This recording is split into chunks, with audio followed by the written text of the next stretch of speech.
Done.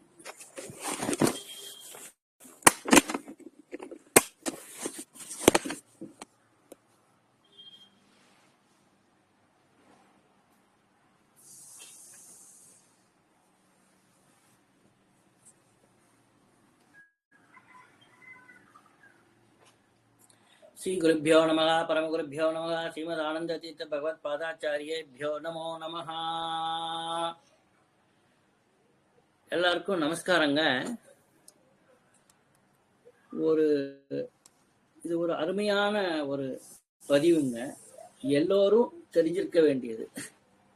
இது ஏன் நான் தமிழ்ல சொல்றேன் அப்படின்னு சொன்னாக்க, இது 4 வர்ணத்தவர்களுக்கும், இன்னும் சொல்லப்போனா 5வது வர்ணத்தவர்களுக்கு கூட, எல்லா வர்ணத்தவர்களுக்கும் ஒரு முக்கியமான நெத்தி பொட்டுல, இந்த நெத்தி பொட்டுல அடிக்கிற மாதிரி, சுளீர்னு அடிக்கிற மாதிரி ஒரு மெசேஜுங்க. இந்த மெசேஜ் எல்லா வர்ணத்தவர்களும் அவசியம் தெரிஞ்சுக்கணும் அப்படிங்கிறதுக்காக நான் தமிழ்நாட்டில் நம்ம எல்லாம் வாசம் பண்றதுனால தமிழ்ல இதை நான் உங்க கூட பகிர்ந்துக்கிறேங்க. தாத்தா பாட்டி இவங்களை விட ஒரு சிறந்த குரு குழந்தைங்களுக்கு யாருமே இருக்க முடியாது.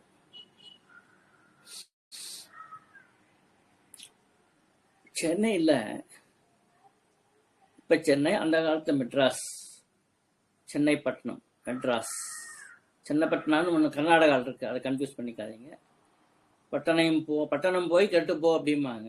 அப்போ அந்த காலத்தில் சென்னையில் யாரும் வரமாட்டாங்க. ஏன்னா நதி இல்லாத ஊரில் யாரும் குடியிருக்க கூடாதுன்னு சாஸ்திரம் சொல்றது. சென்னையில் நதியே கிடையாது, சமுத்திரம் தான் இருக்கு.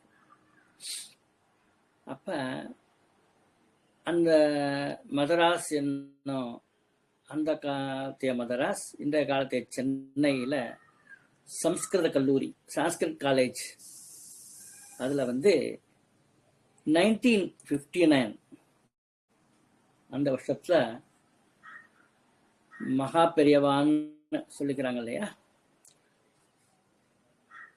ஸ்ரீ ஸ்ரீ 1008 சந்திரசேகரேந்திர சரஸ்வதி சுவாமிகள் அப்படின்னு சொல்லிட்டு, இப்ப இருக்கிற விஜயேந்திர சுவாமிகள், அதுக்கு முன்னாடி ஜெயேந்திர சுவாமிகள் கூடவே இருந்த அவங்கெல்லாம் சமகாலினராக இருந்தாங்க. பெரியவாளும் மகா பெரியவான்னு சொல்றா, மகா பெரியவாளும் சந்திரசேகர சரஸ்வதி சுவாமிகளும் ஜெயேந்திர சரஸ்வதி சுவாமி சமகாலத்திலேயே இருந்தாங்க. அவங்க 2 பேரும் இருக்கும்போதே இவரும் வந்துட்டாரு, விஜயேந்திர சுவாமிகளும் வந்துட்டாரு. அப்ப கிட்டத்தட்ட 3 பீடாதிபதிகளுமே சமகாலினர்கள் அப்படின்னு சொல்லலாம். கொஞ்சம் நாள் சமகாலத்துல இருந்திருக்காங்க அப்படின்னு சொல்லலாம். அப்பேற்பட்ட அந்த அத்வைதி பீடத்தோட பீடாதிபதி அந்த மெட்ராஸ்ல தங்கி தினமும் சாயங்கால நேரத்துல உபன்யாசம், பிரசங்கம் பண்ணிட்டே இருந்தாரு. அந்த காலத்துலலாம் வேற டிவி அந்த மாதிரிலாம் பொழுதுபோக்கெல்லாம் எதுவும் கிடையாது. சினிமாவை விட்டா அது சினிமாவும் தரையில உட்காந்து மண்ணில் உட்காந்து பார்க்கணும். அப்புறம் கொஞ்சம் பின்னாடி ஒரு பெஞ்சுன்னு ஒன்று போட்டிருப்பேன், சாஞ்சிக்கவே முடியாது, பெஞ்சுன்னு போட்டிருப்பான். அதுக்கு முன்னாடி கொஞ்சோண்டு சேர் போட்டிருப்போம். பெரும்பாலும் தரை டிக்கெட்டுன்னு தான் சொல்லுவாங்க. தரையில உட்காந்து தான் நிறைய பேர் படம் பார்ப்பாங்க, வசதி இல்லாதவங்கலாம். 2 பைசா டிக்கெட்டு.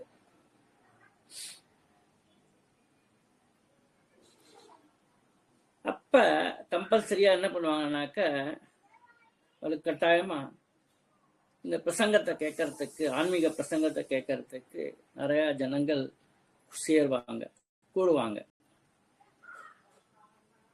அப்படி அந்த பெரியவா பேச்சை கேட்கறதுக்கு கூட்டம் சமுத்திரத்துல போய் வேடிக்கை பார்க்கறதுக்கு எத்தனை பேர் நின்றுருப்பாங்க, அந்த மாதிரி அலை மோதுமா. ஸோ ஒரு நாள் அன்னைக்கு ராஜாஜி சக்கரவர்த்தி ராஜகோபாலாச்சாரி அவர் வந்திருந்தாரு. அன்றைய தினம் அவரோட பிறந்த நாள். என்ன பேசுறதுன்னு அன்னைக்கு மகாபெரியவா டிசைட் பண்ணி வரல. ஏதாவது ஒரு டாபிக்ல பேசலாம். அப்ப நல்ல பாண்டித்யா இருக்கிறவங்களுக்கு சப்ஜெக்ட சொல்லி பேசணும்னு அவசியம் கிடையாது. போனா ஒரு மணி நேரம் பேசிக்கோனாக்கா ஏதாவது ஒரு சப்ஜெக்ட் எடுத்துட்டு பேசலாம். அவங்களுக்கு புஸ்தகம் வேண்டியதெல்லாம் மஸ்தகத்திலேயே எல்லாம் இருக்கும். இது எப்படி நமக்கு லபியமாகும் கிடைக்கும் அப்படின்னாக்க, நிறைய புராணங்களை படிக்கிறது, நிறைய பாகவதம் படிக்கிறது, உபநிஷத்துகள் படிக்கிறது, குருமுகமா நிறைய உபன்யாசங்களை நம்ம கேட்கறது, நம்ம நிறைய பேருக்கு பாடம் சொல்லித்தரது, இந்த மாதிரிலாம் நம்ம பண்ணும்போது நமக்கு அந்த ஞானம் கூடிட்டே போகும். அப்ப அந்த பெரியவா பக்கத்துல, இந்த சரஸ்வதி சுவாமிகள் பக்கத்துல ஒரு ப்ரொஃபஸர் ஒருத்தர், சங்கரநாராயணன் ஒருத்தர் நிக்கிறாரு. அவரை கூப்பிடுறாரு பெரியவா, இங்க வா அப்படின்னு சொல்லி, பக்கத்துல வான்னு சொல்லி கூப்பிடுறாரு. கூப்பிட்ட உடனே அவரும் வராரு. வந்தோடனே அவர்கிட்ட ஒரு ஸ்லோகத்தை சொல்றாரு. ஒரு ஸ்லோகத்துல பூர்வார்த்தம், அது 4 வரி இருக்கிற ஸ்லோகம். அதுல முதல் 2 வரி அதை மட்டும் சொன்னாரு. சொல்லிட்டு ஏற்கனவே பிரசங்கம் பண்ணணும் பெரியவாங்கிறதுக்காக மைக்கு வச்சு அந்த மைக் டெஸ்டிங் 1 2 3 எல்லாம் சொல்லி அவன் மைக் ஆன் பண்ணி வச்சுட்டான். பெரியவாருக்கும் அது தெரியும், மைக் ஆன்ல இருக்குன்னு தெரியும். அப்படி இருக்கும்போதே சும்மா பக்கத்துலவான்னு கூப்பிட்டு ஏதோ ரகசியம் சொல்ல போறாருன்னு எல்லாரும் நினைச்சிட்டு இருந்தாங்க. ஆனா இவரு மைக்கிலேயே கேட்கிற மாதிரிதான் அவர்கிட்ட இந்த முதல் 2 வரியா சொல்லி, உனக்கு அடுத்த 2 வரி தெரியுமா அப்படின்னு கேக்குறாரு.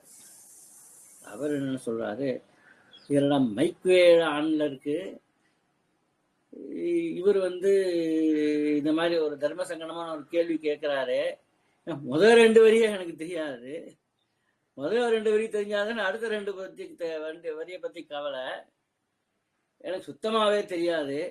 சரி, பெரியவா நமக்கு 2 வரி தெரியும்னு நினைச்சிட்டு இருக்காரு, அவருக்கு ஏதோ மறந்து போச்சு போல இருக்கு அப்படின்னு சொல்லிட்டு இவர் சரி அது அப்படியே பெரியவா நினைச்சபடியே இருக்கட்டும் அப்படின்னு சொல்லிட்டு அடுத்த 2 வரி, பெரியவா மன்னிக்கணும், எனக்கு அடுத்த 2 வரி தெரியல அப்படின்னு சொல்லிட்டாரு.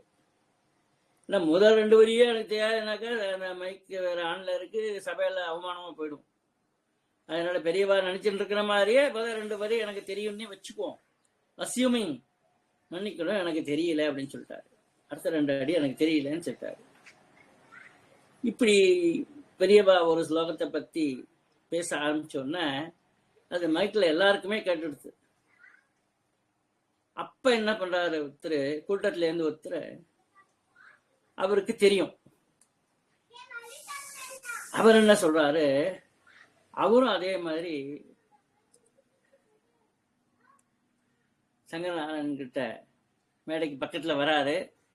அந்த ப்ரொஃபசர் சங்கரநாராயணன் இருக்காரு, அவர்கிட்ட அண்ணா, பெரியவா கேட்ட அந்த ஸ்லோகம் இருக்கே, பாக்கி 2 அடி எனக்கு தெரியும், அது இதுதான் அப்படின்னு சொல்லிட்டு அவர் சொல்றாரு. அந்த ப்ரொஃபஸரும் அத மேடையில ஏறி சந்தோஷமா பெரியவா கிட்ட அந்த மீதி 2 வரி இதுதான் தெரியவா அப்படின்னு சொல்லிட்டு சொல்லிட்டார். நான் கேட்டப்போ தெரியாதுன்னு சொன்னீங்க. ஆமாம் பெரியவா, உன் நிஜமாவே எனக்கு தெரியலதான், கூட்டத்துல யாரோ ஒருத்தர் தெரியும்னு என்கிட்ட காது கிட்ட சொன்னாரு, அதுதான் பெரியவா கிட்ட சொன்னேன், பெரியவா கிட்ட இப்ப சொன்னேன் அப்படின்னு சொல்றாரு.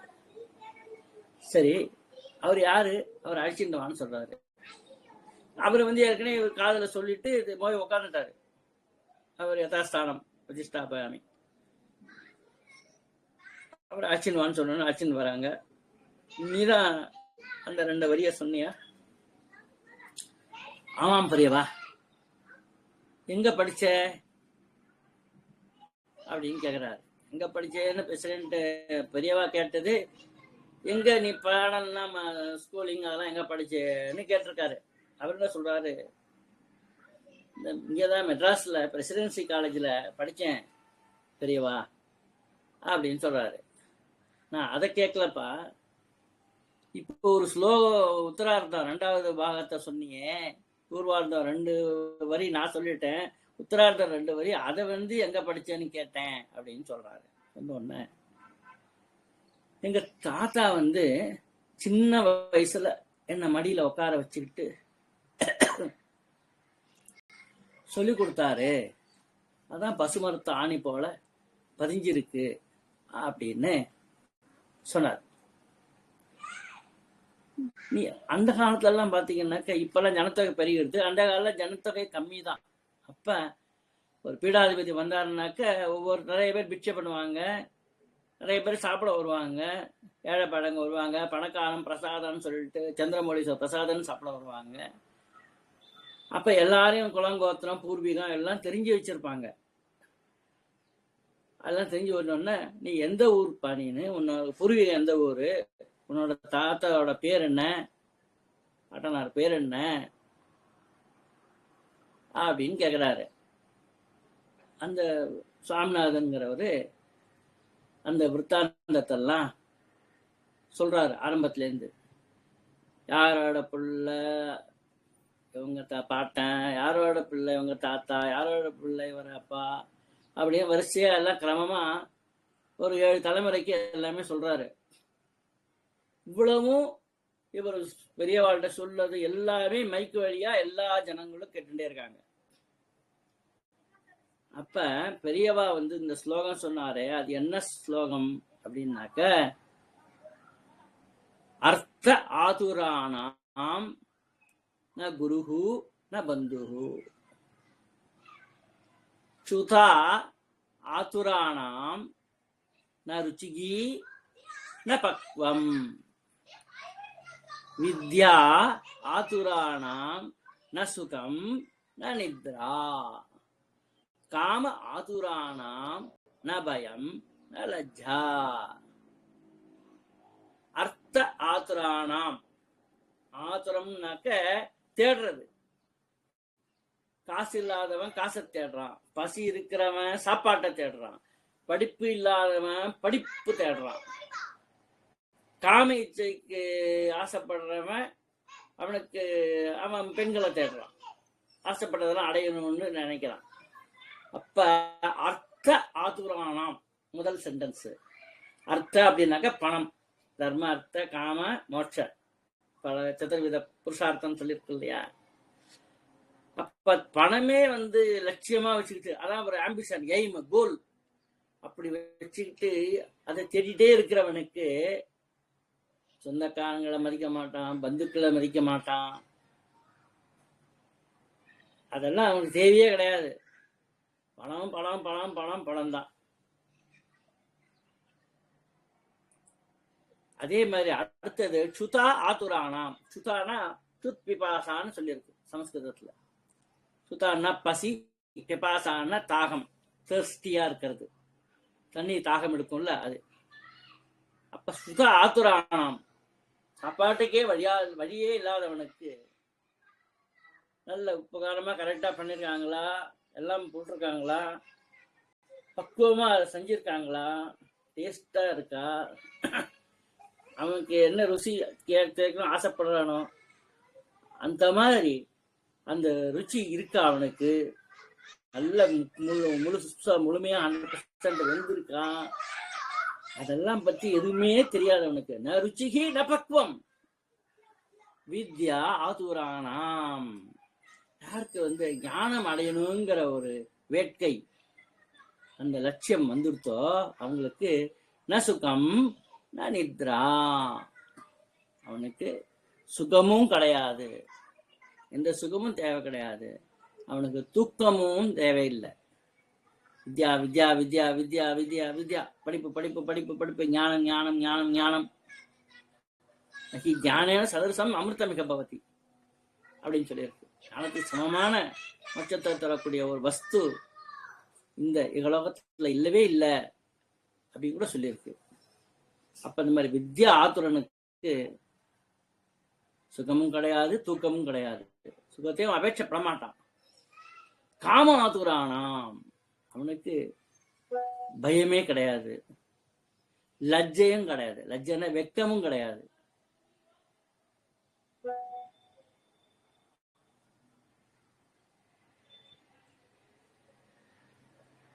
அப்படி சொல்லும்போது பின்னாடி பேசும்போது பெரியவா வந்து கேனோபனிஷத்துன்னு ஒரு உபனிஷத்து இருக்கு, அதுல இருந்து கூட ஒரு மேற்கோள்லாம் வாக்கியங்கள் எல்லாம் சொல்றாரு. எப்படி வந்து பார்வதி தேவி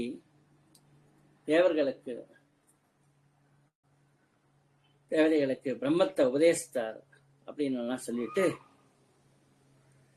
இப்போ பேசுறதுக்கு முன்னால ஒருத்தர் மேடைகிட்ட கூப்பிட்டு ஒரு ஸ்லோகத்தோட முதல் 2 அடிகளை சொல்லி பாக்கி தெரியுமா அப்படிங்கிறதுக்கு அவர் என்ன சொன்னாரு, முதல்ல கேட்டவரு எனக்கு தெரியல அப்படின்னு சொல்லிட்டார். அப்புறம் ஒருத்தர் வந்தாரு, அவரு வந்து கேட்ட உடனே முதல் 2 அடியை சொல்லி இதோட பாக்கி உனக்கு தெரியுமான்னு கேட்ட உடனே தெரியும்னு சொல்றாரு. தெரியும்னு சொல்றது அந்த 2 வரியையும் சொன்னாரு. இதை எங்க தெரியுண்ட, யாரு சொல்லி கொடுத்தது உனக்கு அப்படின்னு கேக்குறாரு. சொல்றாரு, சின்ன வயசுல தாத்தா வந்து வீட்டுல தன்னை மடியில மேல உட்கார வச்சுக்கிட்டு இதெல்லாம் எனக்கு சொல்லி கொடுத்தாரு. தினம் நைட்டு தாத்தா பட்டி கூட தான் படுத்து நான் தூங்குவேன். நிறைய கதைகள், உபனிஷத் கதைகள், பாகவதம், ராமாயணம், பகவத்கீதை எல்லாமே எனக்கு சொல்லி கொடுத்தாரு அப்படின்னு சொன்னோன்னா, அப்ப பெரியவா சொல்றாரு, இப்போ சொல்றாரு இவங்க தாத்தா பாட்டி, அவங்களோட அப்பா அம்மா, அந்த தாத்தாவோட தாத்தா, எனக்கு வந்து ஒரு 6-7 தலைமுறை எனக்கு தெரியும், அவங்க குடும்பத்தையே எனக்கு தெரியும். ஸோ இந்த நிகழ்ச்சியில இருந்து நம்ம என்ன தெரிஞ்சுக்கணும், ஒரு ஜனத்திரள் நிறைய ஜனங்கள் உட்காந்துருக்காங்க. அப்ப நான் கேட்கிறேன், மைக் ஆன் பண்ணியிருக்கு, அது தூரத்துல உட்காந்து கடைசியில உட்காந்துருக்க ஒருத்தர் வந்து ஏஞ்சி வந்து மேடைகிட்ட வந்து அந்த ப்ரொஃபஸர் கிட்ட வந்து சொல்லி, அவர் என்கிட்ட சொல்லி எவ்வளவு நடந்திருக்கு. இது எதுக்கு நான் பெருசா எடுத்து சொல்றேன் அப்படின்னாக்க, இதெல்லாம் வீட்டுல இருக்கிற பெரியவங்க கிட்ட தான் தெரிஞ்சுக்க முடியும். இதெல்லாம் வந்து பள்ளிக்கூடத்திலேயோ காலேஜ்லயோ சொல்லித்தர மாட்டாங்க. எல்லாரும் சேர்ந்து ஒன்னா வாழ்ற குடும்ப வாழ்க்கையில இது ஒரு பெரிய லாபம் அப்படிங்கிறத புரிஞ்சுக்கிறதுக்கு ஒரு உதவக்கூடிய நிகழ்ச்சியா இதை நம்ம எடுத்துக்கணும் அப்படின்னு சொல்றாரு. தாத்தா பாட்டிகள்ங்கிறது ஒரு பொக்கிஷம். நிறைய விஷயங்களை அவங்ககிட்ட நம்ம தெரிஞ்சுக்கலாம். சின்ன வயசுல சொல்லிக் கொடுக்க தாத்தா பாட்டியை விட்டா வேற சிறந்த குரு யாருமே கிடையாதுங்க. மனசுல நல்லா படிகிற மாதிரி சொல்லுவாங்க. பசுமரத்தாணின்னு சொல்லுவாங்க. பசுமரத்துல ஆணி அடைச்சா அவளை லேசா ஒரு கையாலே அமைக்கினா கூட அந்த ஆணி இறங்கிடும். அந்த மாதிரி நம்ம மூளையில வந்து அந்த வித்தியை வந்து பதியும், சுமரத்தாணி போல பதியும். அப்படிங்கிறதுக்கு இது ஒரு எடுத்துக்காட்டு அப்படின்னு சொல்லியிருக்காரு. ஓம் நமோ நாராயணாய. இதுல பாத்தீங்கன்னாக்க இந்த பதிவிலேயே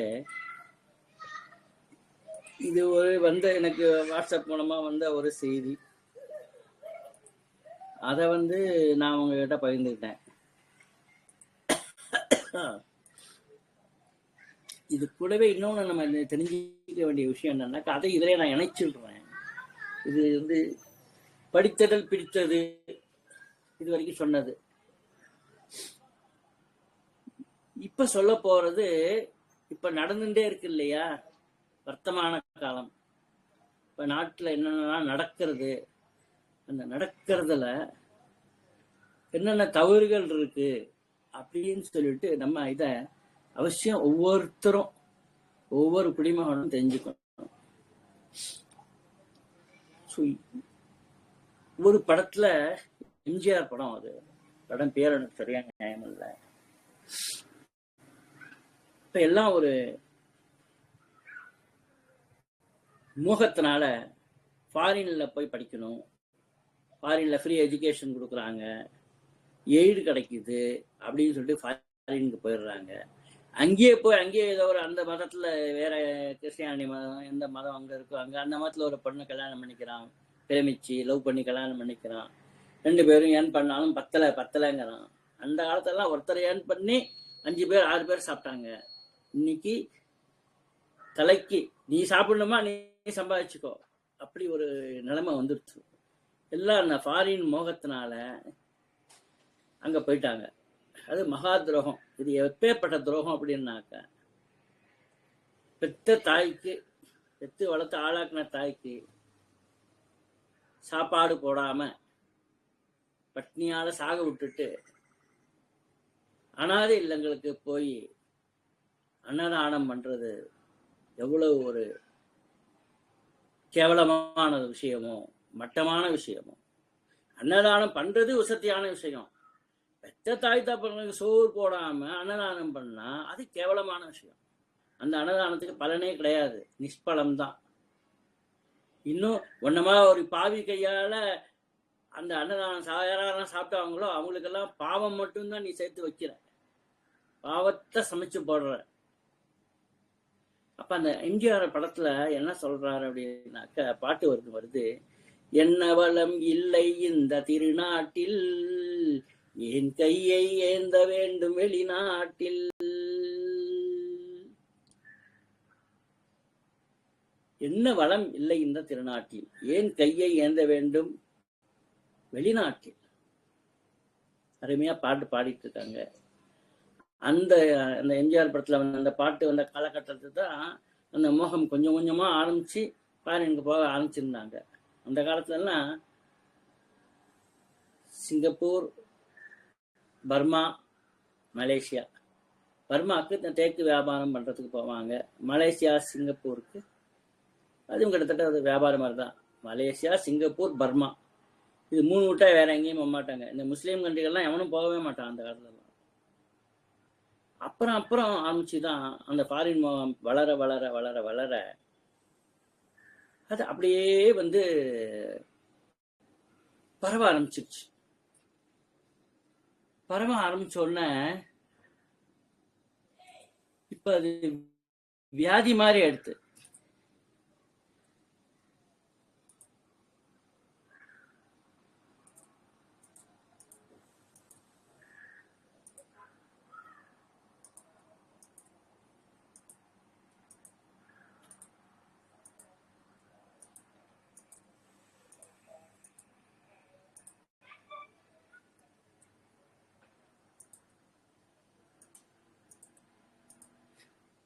இப்போ ஃபாரின்ல போறாங்க.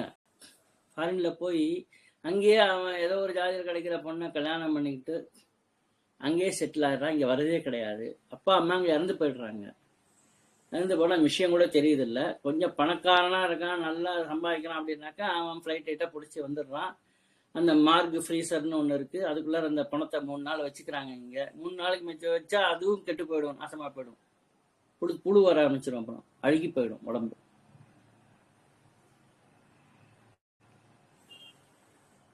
அப்ப நம்ம ஃபாரினுக்கு போறது நல்லதா கெட்டதா? இன்னொன்று, நம்ம தர்மங்கள் எல்லாம், ஆச்சரணைகள், ஆன்மீகம் இதெல்லாம் பண்ண முடியறது இல்லை நம்மளால.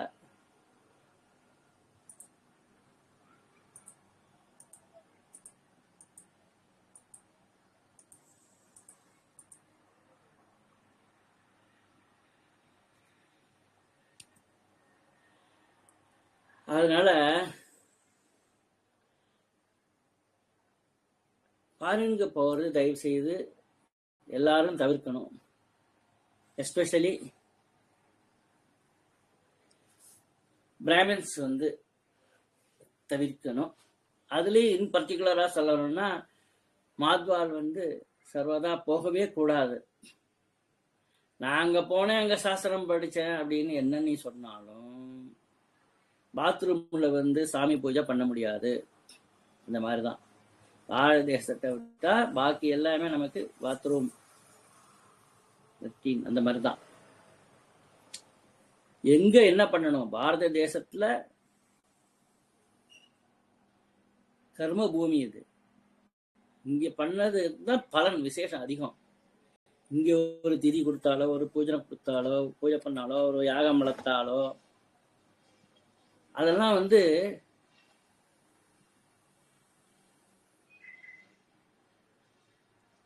அதுக்கு எவ்வளவு பழங்கு ஜாஸ்தி, எவ்வளவு மடங்கு பலன் ஜாஸ்தி அப்படின்னாக்க அது அளவிட முடியாது.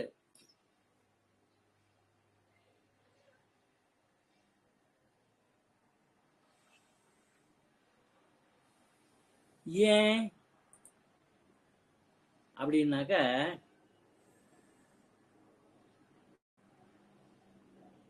அந்த பாட்டு நான் சொன்னேன் இல்லையா, அந்த பாட்டு விவசாயிங்கிற படம். விவசாயி விவசாயி, உனக்கு யார் முதலாளி? கடவுள் தான். கடவுள் என்னும் முதலாளி கண்டெடுத்த தொழிலாளி. விவசாயி விவசாயி, முன்னேற்ற பாதையிலே மனசை வைத்து முழு மூச்சாய் அதற்காக தினம் உழைத்து மண்ணிலே முத்தெடுத்து பிறர் வாழ வழங்கும் குணமுடையோன் விவசாயி. என்ன வளம் இல்லை இந்த திருநாட்டில், என் கையை ஏந்த வேண்டும் வெளிநாட்டில்.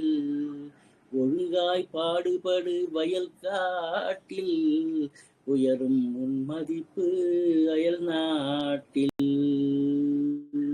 இங்க நீ வயக்காட்டுல ஒழுங்கா வேலை செஞ்சு பாடுபட்டினாக்க அயல் நாட்டுல உன் மதிப்பு உயரும்.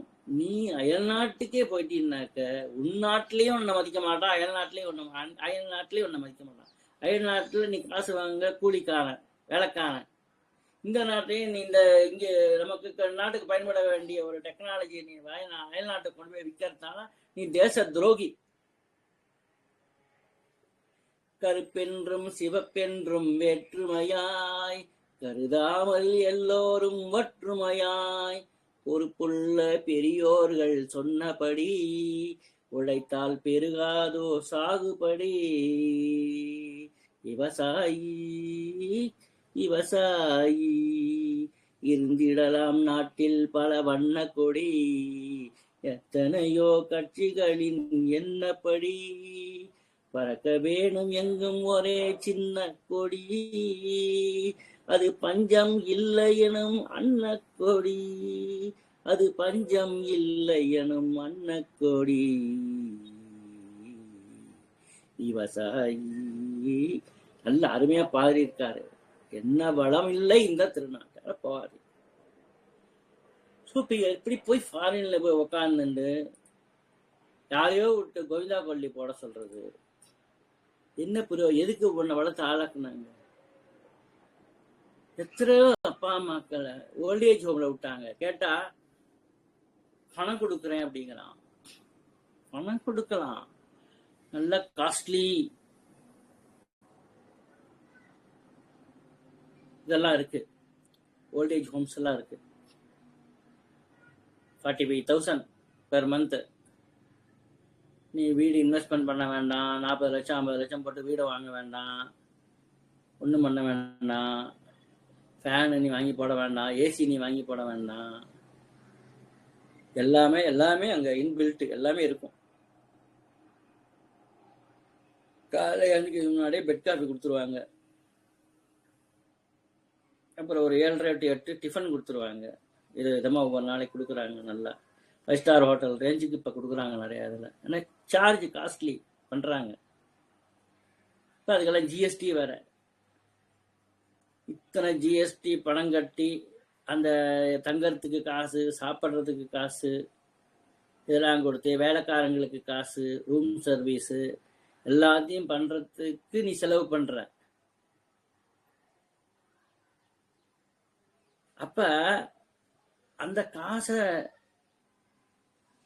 காசுல பாதி காசு செலவு பண்ணி அவங்க கூட நீக்கிறேன், உன்னோட மனைவியை வந்து அவங்களுக்கு காஃபி போட்டு கொடுக்க சொல்லு, டிஃபன் போட்டு கொடுக்க சொல்லு, டிஃபன் பண்ணி கொடுக்க சொல்லு, டெய்லி எழுச்சி நமஸ்காரம் பண்ணு, அவங்களுக்கு உடம்பு சரியில்லைன்னா டாக்டர்கிட்ட கூட்டிட்டு போ,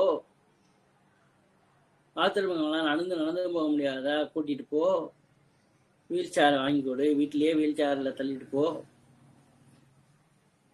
அதெல்லாம் பண்ண.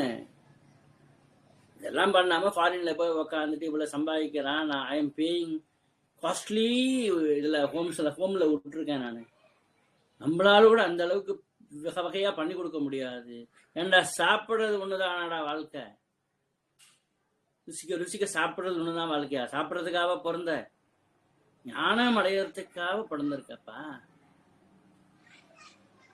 அந்த அப்பா அம்மா கிட்ட நீ ஞானம் அடைய, நீ ஃபாரினே உட்காந்து சம்பாதிச்சுட்டே உட்காந்து நோட்டு என்னட்டே இதுனா ஞானம் என்னைக்கு கிடைக்கும் உனக்கு? சாகிற வரைக்கும் முட்டாளே வந்து சாகிறதா? ஏட்டு கறிக்கு உதவாது அப்படின்னு சொல்லுவாங்க.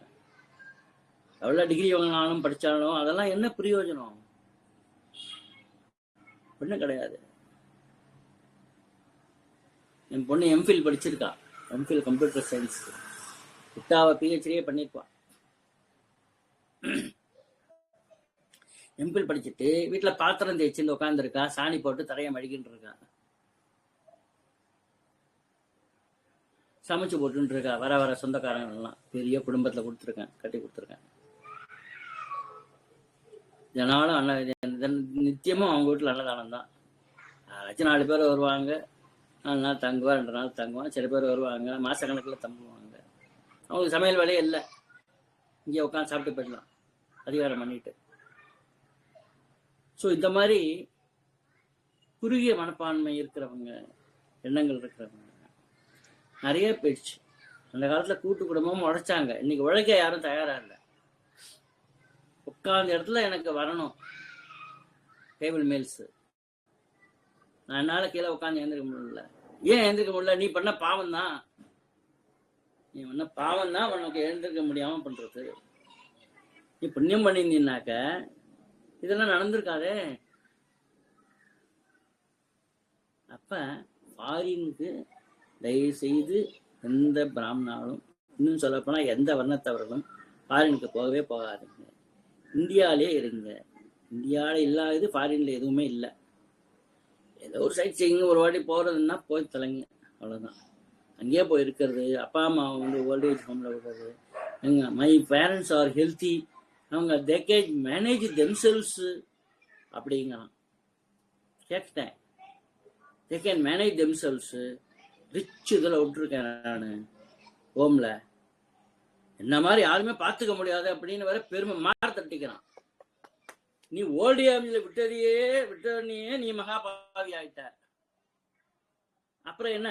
ஓல்டேஜ்ல விட்டதுக்கு அப்புறமே நீ மகாபாவி ஆனதுக்கு அப்புறம் அது என்ன பிரயோஜனம் உனக்கு? நீ உயிரோட வாழ்ந்து என்ன பிரயோஜனம் ஆச்சு? பெத்த அப்பா அம்மா கூட நீ இல்ல, அவங்களுக்கு செய்ய வேண்டிய கடமைகளை நீ செய்யல அப்படின்னாக்க நீ ஏன் பிறந்த? அதுக்கு கூட ஒரு பாட்டு இருக்கு. இல்லையொரு பிள்ளை என்று எங்குவோர் பலர் இறக்க, இங்கு வந்து ஏன் பிறந்தா செல்ல மகனே அப்படின்னு ஒரு பாட்டு. அப்படி நீ பிறந்ததே வேஸ்ட். எப்ப நீ வந்து உன்னை பெத்து வளர்த்து ஆளாக்கி படிக்க வச்ச ஒரு அப்பா அம்மாவுக்கு உன்னால சர்வீஸ் பண்ண முடியலையோ, நீ வாழ்ந்தது வேஸ்ட். நீ நடைப்பெணம்னு சொல்லுவாங்க, பணத்துக்கு சமம். அப்பா அம்மா கூட இரு, காசே வேண்டாம். அப்பா அம்மா காசே வாங்கி அப்பா அம்மாவுக்கு சோறு போடு. அப்பா அம்மா பெரிய போஸ்ட்ல இருந்து ரிட்டையர் ஆகிறாங்க, அவங்களே பென்ஷன் வரும் கடைசி வரைக்கும். அப்பாவுக்கும் பென்ஷன் வரும், அம்மாவுக்கும் பென்ஷன் வரும். அந்த பென்ஷன் அமௌண்ட் எல்லாம் வருது, அதை வச்சுட்டு அவங்க காசுலயே அவங்க சாப்பாடு போட கூட இரு. காலைல டம்ளர்ல காப்பியை கொண்டாந்து குடு, மொத்தமா ஆத்தி குடு. கீழே கொட்டிட்டு வரா, கை நடுங்குதா, கையில பிடிச்சிட்டு வாய்கிட்ட வச்சு சாப்பிட சொல்லு அவரை. அதெல்லாம் மிஸ் பண்ணிட்டு ஓம் பொண்ணு என்ன, ஓம் பிள்ளைங்க என்ன பண்ண? நீ என்ன உன் அப்பாவுக்கு நீ என்ன பண்றியோ அதுதான் உன் பிள்ளைங்க உனக்கு பண்ணும். அந்த பயம் கொஞ்சம் நிறைய பேருக்கு இல்லவே இல்லை. ஆனா சில பேர் வந்து அந்த பிள்ளைங்களுக்கு அந்த வாய்ப்பே கொடுக்கறது கிடையாது. நிறைய சம்பாதிக்கிறது, நிறைய திங்கிறது, அன்டைம்ல சாப்பிட்றது, 35 வயசுல பைபாஸ் சர்ஜரி, ஸ்டென்ட் எல்லாம் வச்சுக்கிறான், 45 வயசுல செத்து போயிடுறான். இவன் இவன் ஒரு பார்த்துக்க கூட ஒரு பாக்கியத்தை கூட அந்த பிள்ளைங்களுக்கு நிறைய பேர் கொடுக்கறதே கிடையாது. இவனே அல்பாயுசுல போயிடுறானே.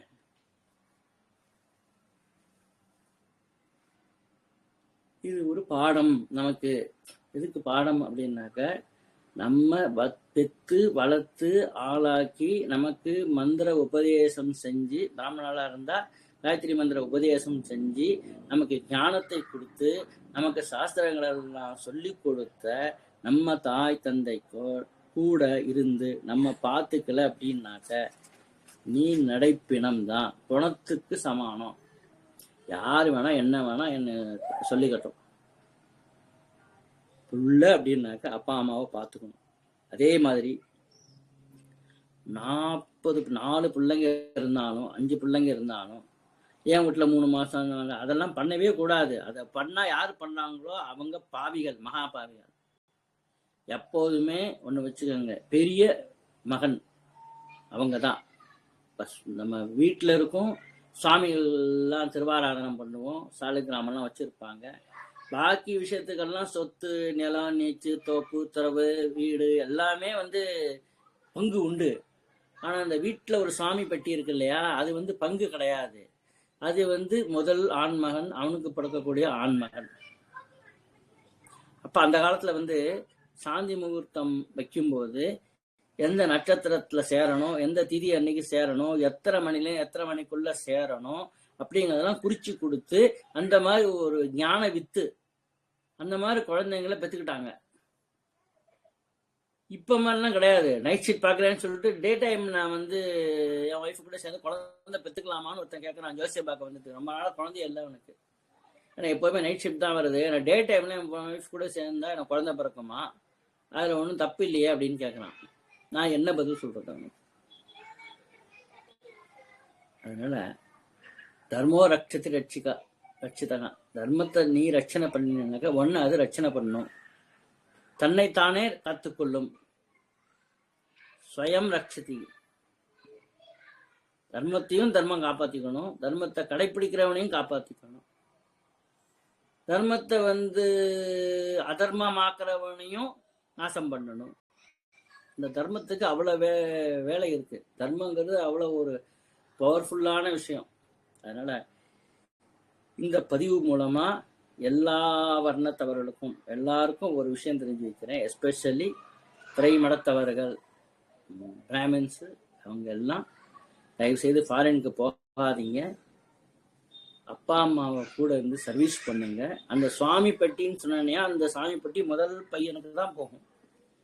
முதல் பையனுக்கு ஆண் வாரிசு இல்லை அப்படின்னாக்க அடுத்த தம்பி அவனுக்கு போகும். அதான் தர்மம். அதுக்கு மட்டும் பங்கு கிடையாது. அதே மாதிரி பெண் குழந்தைகளா இருந்தா கூட அது வர மாப்பிள்ளைக்கு சாலைக்கு நம்ம தானமா கொடுக்கலாம். இல்லைன்னாக்கா அவங்க பங்காளிகள் இருக்காங்க இல்லையா, அந்த காலத்துல நிறைய இருப்பாங்க, பெரியப்பா, சித்தப்பா, பெரிய பெரியப்பா, நடு பெரியப்பா, குட்டி பெரியப்பா அப்படியே சொல்லுவான். பெரிய சித்தப்பா, நடு சித்தப்பா, குட்டி சித்தப்பா, கடைக்குட்டி சித்தப்பான்னு சொல்லுவாங்க. இப்படி நிறைய குழந்தைங்க பெற்றுக்கிட்டாங்க. 16 குழந்தை. எங்க பாட்டிக்கெல்லாம் 16 குழந்தைங்க பெற்றுக்கிட்டாங்க. அப்ப அந்த இதுல போகும் அது. அதனால அது மட்டும் பங்கு கிடையாது. சாமி பெட்டி, சாலக்கிராமம், ஆத்து பூஜை, ஏன்னா எல்லாரும் கூடி ஒரு இடத்துல கல்யாணம் ஆகட்டும், இது உபநயனம் ஆகட்டும், நம்ம பிரம்ம முகூர்த்தம் சொல்றோம் இல்லையா, பிரம்மச்சரியம், பூணூல் கல்யாணம் சொல்லுவாங்க, யஜ்ஞோபவீதம், முதல் நல்லா போட்டுக்கிறது, குரு உபதேசம், காயத்ரி மந்திர உபதேசம் வாங்கிறது, அந்த மாதிரி சமயத்துல எல்லாம் சுமங்கலி பிரார்த்தனை. எல்லாத்துக்கும் பெரிய மகன் யார் இருக்கானோ அவன் போய், இல்லைன்னா அவன் வீட்டுல இருக்க சாமி பட்டியனாலும் அடுத்தவன் எடுத்துட்டு போய் வயசாயிடுச்சுனாக்க அந்த பூஜைக்கு சாமி பெட்டிக்கு மந்திராட்சத்தை போட்டு நமஸ்காரம் பண்ணிட்டு தான் அந்த குலதெய்வ வழிபாடே பண்ணணும். அப்பேற்பட்ட ஒரு வசத்தியான ஒரு ஜென்மம் நம்ம பிராமண ஜென்மம். அந்த ஜென்மத்தை நம்ம விரத்தம் பண்ண வேண்டாம், வீணாக்க வேண்டாம். நம்ம இன்னிலேருந்து ஒரு சங்கல்பம் எடுத்துக்குவோம். ஃபாரின்ல யாராவது இருந்தீங்கன்னா திருப்பி வந்துடுங்க. இப்போ ட்ரம்ப்பே வந்து அந்த இதெல்லாம் ஏற்றிட்டான், விசா அது காஸ்ட் ஆஃப் த விசா எல்லாமே ஏற்றிட்டான். ஏற்றுனதுனால அவன் வந்து ஆட்டோமேட்டிக்காக யாரும் போக முடியாத நிலைமை இப்போ கொண்டு வந்துட்டு இருக்கான். அது கூட ஒரு விதத்தில் நல்ல இதுதான். ட்ரம்ப் வந்தது மற்ற விஷயத்துலலாம் அவன் கெட்டவனா அயக்கனா இருந்தாலும் ட்ரம்ப்பு இந்த விஷயத்தில் அவன் பண்ணுறது நம்ம பிராமணர்களுக்கெல்லாம் ஒரு நல்ல விஷயமாக அமைஞ்சு போகுதுன்னு நினைக்கிறேன். எல்லாரும் நான் வெளிநாட்டை துறந்து பாரத தேசத்துக்கு வந்து இந்த பாரத மாதாவுக்கு உங்கள் உழைப்பை கொடுங்க. எல்லாம் பாரதியர்களாக இருங்க. பாரதத்திலேயே தயாரிக்கக்கூடிய சாதனங்கள் எல்லா வஸ்துக்களையும் வாங்குங்க. எல்லா நம்ம இன்கமும் பாரதத்துக்கே இருக்கட்டும். முடிஞ்சால் நம்ம ஏற்றுமதி பண்ணுவோம், இறக்குமதியே பண்ண வேண்டாம். அந்த மாதிரி ஒரு இதுக்கு கொண்டு வாங்க. நீங்கள் படித்த டெக்னாலஜியை உங்கள் பாரத தேசத்துக்கே நீங்கள் பயன்படுத்துங்க. அப்பா அம்மாவை ஓல்டேஜ் ஹோமில் தயவு செய்து விடாதீங்க. எவ்வளவு காஸ்ட்லி ஓல்டேஜ் ஹோம் இருந்தாலும் ஓல்டேஜ் ஹோம் தான். சொந்த வீட்டில் அப்பா அம்மாவை வச்சுட்டு பார்த்துக்கிறவன் தான் பிள்ளை. அவன் தான் சத்புத்திரான். புன்னரகாத் திராயதே இது புத்திரகா. ஒரு சார்தம் கூட ஃபாரினில் போனால் பண்ணுறதுக்கு யோகிதை கிடையாது. அதனால் அவசியம் இது ஒரு பாடமாக எடுத்துக்கோங்க. எத்தனை பேர் என்னை திட்டினாலும் என்னை பற்றி கவலை கிடையாது. கமெண்ட் பாக்ஸில் வேணால் திட்டிக்கோங்க. நீங்கள் ஐ டோன்ட் பாதர். எல்லாரும் உங்கள் அப்பா அம்மா கூட இருக்க வேண்டியது உங்களோட கடமை. இல்லைன்னா நீங்கள் பிறந்ததே வேஸ்ட். அவ்வளோதான். சர்வம் ஸ்ரீ கிருஷ்ணார்ப்பணமஸ்து. ஹரயே நமஹ.